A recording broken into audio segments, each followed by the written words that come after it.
안녕하세요、ココロです。今日も安定に韓国まで向かうんですけど、人生で初めて韓国の高速バスに乗ります。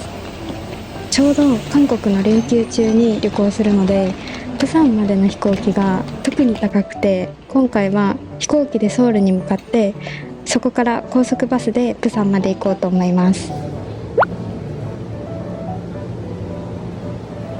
そして今回はなんと商品をご提供いただいたので、その使用感とかもお伝えできたらなと思います。今回ご提供いただいたのは、インドネシアのイラストレーターアルディラプトラさんとコラボ中のエディファイアさんのヘッドホンです。こんな感じでめちゃめちゃ可愛い特別パッケージ版になってて、開封後も箱ごと飾っておけます。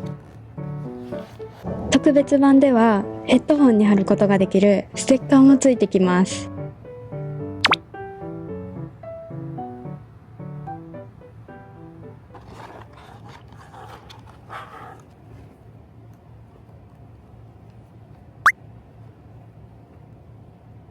イヤーパッドがこんな感じでもっちもちで、耳にしっかりフィットしてて、つけ心地も抜群でした。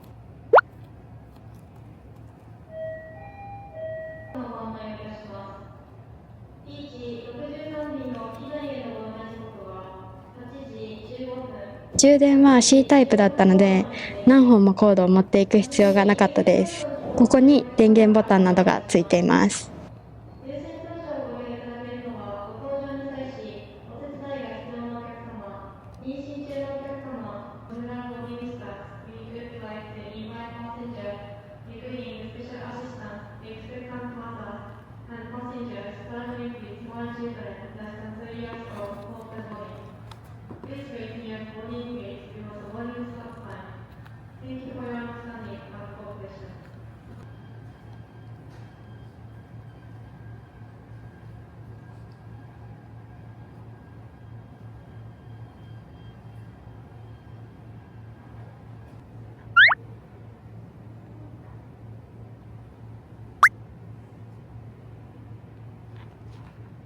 まず試しに音楽を聴いてみたんですけど、なんていうか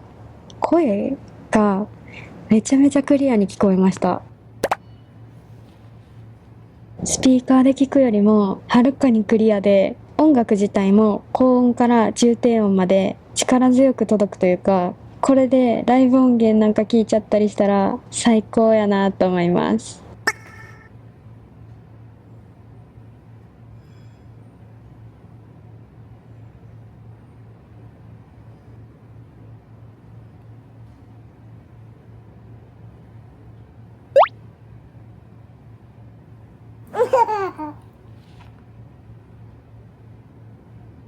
有線やとさらに高音質で聴けるみたいだったので、飛び立つ前にライブ鑑賞をしました。しかもこれ2台同時に Bluetooth がつなげられて、 SNS を見たりとか動画の編集をしながら他のデバイスから音楽も流せちゃうんです。わざわざ切り替える必要もなくて、めっちゃ便利じゃないですか。しかも今まで使ってたワイヤレスイヤホンだと、編集するときにかなり音が遅延してしまってめっちゃ不便だったので、いつも有線のイヤホンに変えて編集してたんですよ。でもこのヘッドホンは映像と音のズレがあまりないので、編集にも困らないし、ライブ鑑賞するのにもあまり違和感がなくて、とっても良かったです。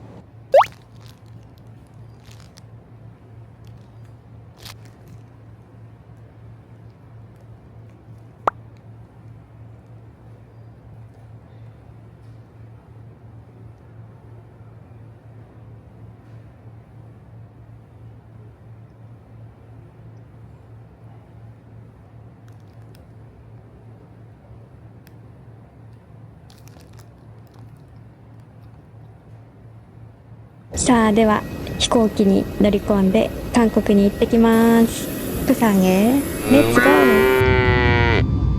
今回の飛行機は9時45分発のチェジュ航空です。この時間だと4時起きなので、とてつもなく眠たかったです。さっきヘッドホンの電源を入れた時にもびっくりしたんですけど、飛行機の音ってイヤホンとかしててもだいぶうるさいじゃないですか。今回ヘッドホンでノイズキャンセリングを試してみようと思ってヘッドホンの電源を入れたんですよ。そしたら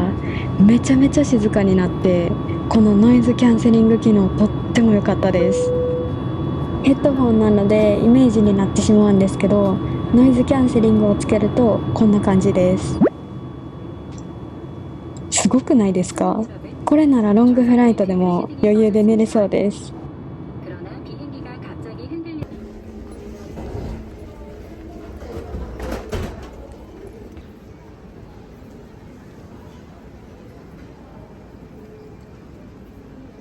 せっかくソウルからプサンに行くので、少しだけソウルを楽しみたいと思います。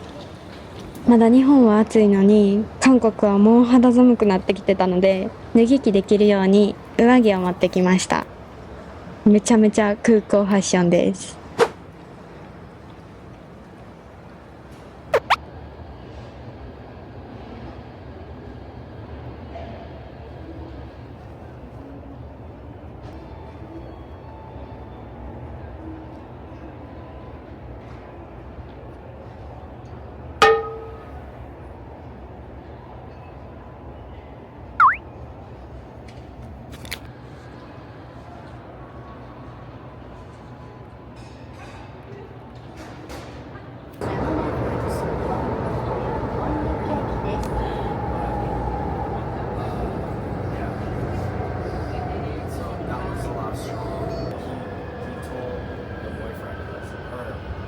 まだ日本未発売のカラコンがどうしても欲しくって、ネットから予約して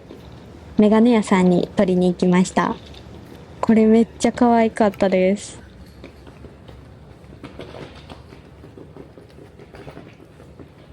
さあ、ミョンドンまで出て松パを受けに行けます。その前に両替もしました。大使館前です。で、松パに行くと思いきや、韓国についてまだ何も食べてなかったのでコンビニに寄りました。私のストーリー見てくださった方はわかると思うんですけど、ヨンセウユパンがずっと食べたくて、結構 SNS でバズってるじゃないですか。でもこの時はなんでか知らんけど、ベイクハウス405っていうクリームパンを、これがね美味しいって見たのでこっちを買いました。で、その四世ウユクリームパンは生地がねパサパサでした。私的にはこっちの方が美味しかったです。なんていうんやろ、ごま団子の生地みたいな感じで、もちもちのパンあるじゃないですか、ごま入りのやつ、あんな感じでした。四世ウユパンの方は中のクリームは美味しかったんですけど、生地がねパッサパサでしたまあコンビニのパンなのでしょうがないかなとは思います。お腹がいっぱいになったので松パンに向かいます。今回受けたのはミョンドンのど真ん中にあるトップブローさんっていうお店です。いっぱいネットサーフィンして韓国の上手な松パサロンを探したんですけど、日本人の方が働いていらっしゃって日本語で要望を伝えられるので、とってもいいなと思って予約してみました。終わってびっくり。ネットに書いてある情報は見てたので、施術時間が早いのは分かってたんですけど、めちゃめちゃ早くて、しかもめっちゃうまい。私、まつげだけは本当にこだわりがあって、大阪で2年通ってるお店があるんですけど、そこと変わらんクオリティで、しかもケラチンパーマで3万5千ウォンだったんですよ。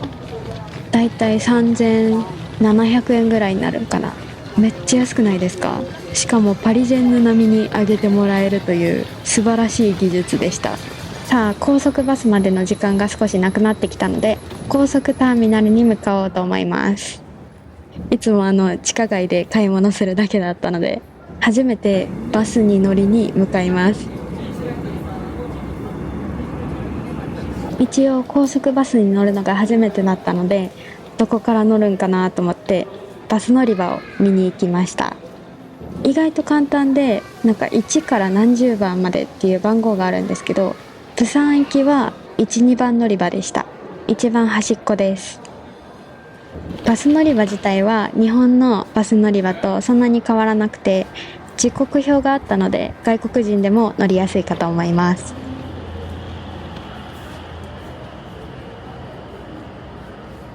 バス旅といえば食べ物ですよね。ということで、新世紀百貨店の地下街で食べ物をちょっと買ってから乗り込もうと思います。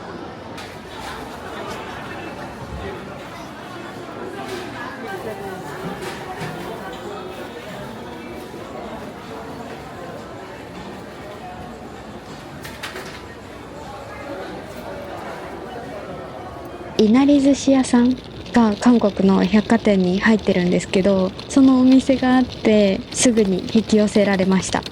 後でご紹介します。今回予約した高速バスは、高速ターミナルから釜山総合ターミナルまで向かう5時50分発のプレミアムバスです。釜山まで向かう高速バスは日本のバスと同じようなイメージで、一般的な45席のエコノミーと空港リムジンみたいな感じのエクセレントっていうバスと、セミフラットにすることができるプレミアムがあります。で、せっかくなので今回はプレミアムを取ってみたんですけど、4時間の乗車で5700円ほどでした。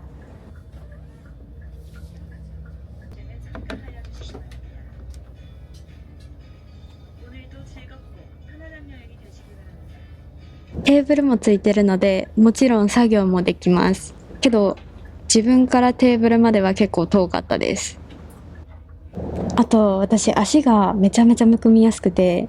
長時間移動になるとパンパンに腫れ上がるんですけど、こうやってセミフラットにできて足を伸ばせるのがとてもありがたかったです。3列だったので1人席を予約してみたんですけど、カーテンで仕切りができたので自分だけの空間にできてめちゃめちゃ快適でした。リクライニングを楽しんでます。どこまで行くねんイメージ的には飛行機のビジネスクラスみたいな感じの座席でした。フラットにはできないんですけど、席自体は後ろまでまあまあ倒せます。さあ、ここでもノイズキャンセリング機能を試してみたんですけど、本当にめっちゃ静かになるんですよ。これバスとか飛行機に乗るときに手放せなくなりそうです。実は2ヶ月前にもプサンに行ってきたんですけど、また行くことになったのは理由があって、なんとドヨンさんとミシちゃんたちが同じフェスに出演することになったんですよ。それって私に来いって言ってるわけじゃないですか。なので急遽参戦することになりました。もちろん頭の中はライブのことでいっぱいだったので、ここでもライブ鑑賞をしました。ドヨンさん新曲出たので、よかったら皆さん聴いてください。やっぱりこのヘッドホンの音質がコスパの割にすごいよくって、声がはっきり聞こえてきます。なのでずっと音楽を聴いてて気持ちが高まりました。どこでもライブ感覚を味わえるので当分ハマりそうです。ヘッドホンでガンガン音楽を聴きながら、さっき買ってきたいなり寿司を食べようと思います。控えめに言って最高でした。めっちゃ迷ったんですけど、明太子となんかとステーキチーズにサーモンアボカドです。外れなし。他にもめっちゃ美味しそうないっぱいあったんで、またチャレンジしてみようと思います。どれも美味しかったです。なんかご飯が麦ご飯みたいな感じになってました。ただやっぱり具を包んでるお稲荷さんをかじるので、中身がボロボロ出てきて結構食べにくかったです。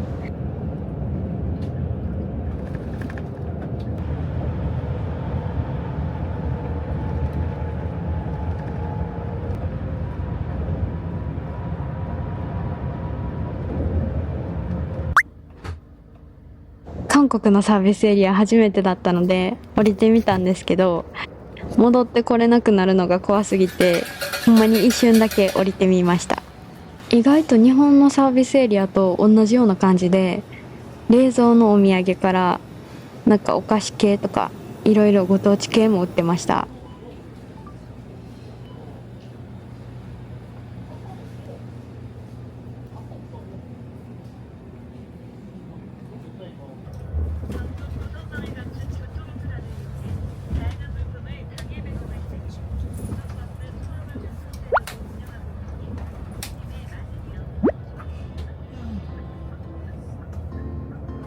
プサンに着きました。イエーイ。めっちゃ寝てたので顔がすごいむくんでるんですけど、ノイズキャンセリングがめっちゃ良くて超爆睡できました。飛行機の音も気にならへんぐらいノイズキャンセリングができてめちゃめちゃ良かったです。声もめっちゃはっきり聞こえるからライブ見るのにちょうど良かったです。ありがとうございました。ぜひ皆さんも Amazon からエディファイアさんのヘッドホンが購入できるので試してみてください。あと今日はずっと乗ってみたかった高速バスに乗れたのでめっちゃ満足してます。 KTX と値段的には同じぐらいなんですけど、座り心地が飛行機のビジネスクラスに乗ってるみたいでめっちゃ良かったので、また利用しようと思います。4時間ぐらいでプサンまで来れました。じゃあ私は今からお宿に行って休みたいと思います。ぜひエディファイアさんのヘッドホンがいいなと思った方は Amazon 覗いてみてください。お疲れ様でした。終わり。アンニョン。